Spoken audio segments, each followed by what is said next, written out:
Last week I published the supplementary report of the scoping inquiry into the CervicalCheck screening programme following a Cabinet meeting, and today I welcome the opportunity to discuss the report's findings and speak about the issues at its very core.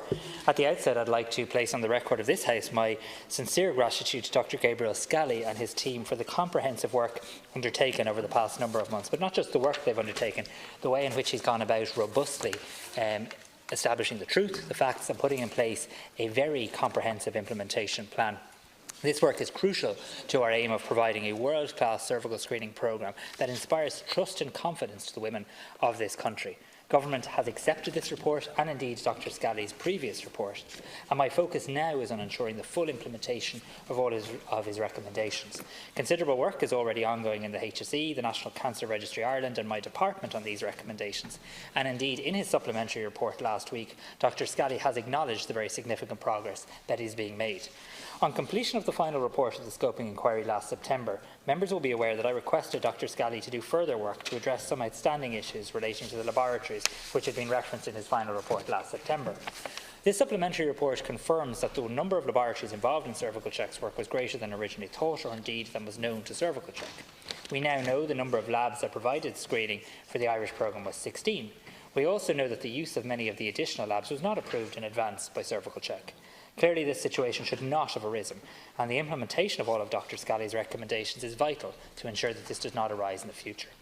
However, the core question is whether the use of these additional laboratories resulted in a quality problem.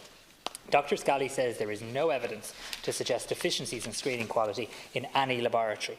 This is a crucial and important message that we all must communicate to women in this country who are rightly looking for assurance and information. I hope that this will reassure women that they can trust the results they receive from the CervicalCheck programme and that they should, of course, continue to attend for their scheduled screenings. And indeed, we see that already, that women are attending in very large numbers for screening. It's worth noting that in this report, Dr Scally has also pointed to an important safeguard, and I think it's important to put that on the record of the House, which is the double reading of all Irish slides takes place, including on slides screened in the US. This is different to the general US practice, where slides are examined by a single screener. Furthermore, Dr Scally is very clear that the two major accreditation standards in use, that is the ISO standard and the CAP standard, are comparable. He says that they do not create any cause for concern in terms of the quality of laboratory services provided. All but one laboratory had the appropriate accreditation at the time they were providing screening services to the HSE. Dr Scally has found that all of the labs used in the US were accredited, but expressed concern about the accreditation in relation to one laboratory in Salford in the UK. This is an ancillary facility to the main MedLab facility in Dublin. Accreditation is an important process in providing assurance about quality, of course, but the question remains, was there any deficiency in screening? Dr Scally says there is no evidence of any such deficiency. He said it is reassuring that the performance data for the screeners based in this ancillary lab was part of that reviewed by the scoping inquiry in mid-2018. At that time, the inquiry concluded there was no reason on quality grounds why the existing contracts for laboratory services should not continue.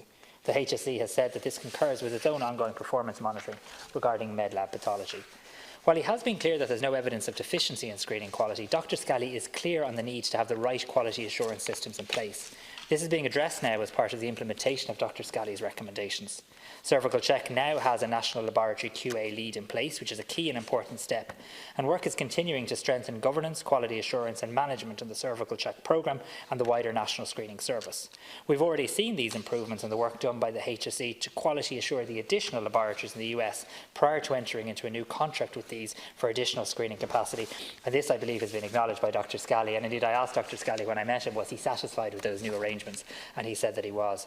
Dr Scally has made two further recommendations in this supplementary report, and actions to implement these will be incorporated into the approved implementation plan which has been in place since last December.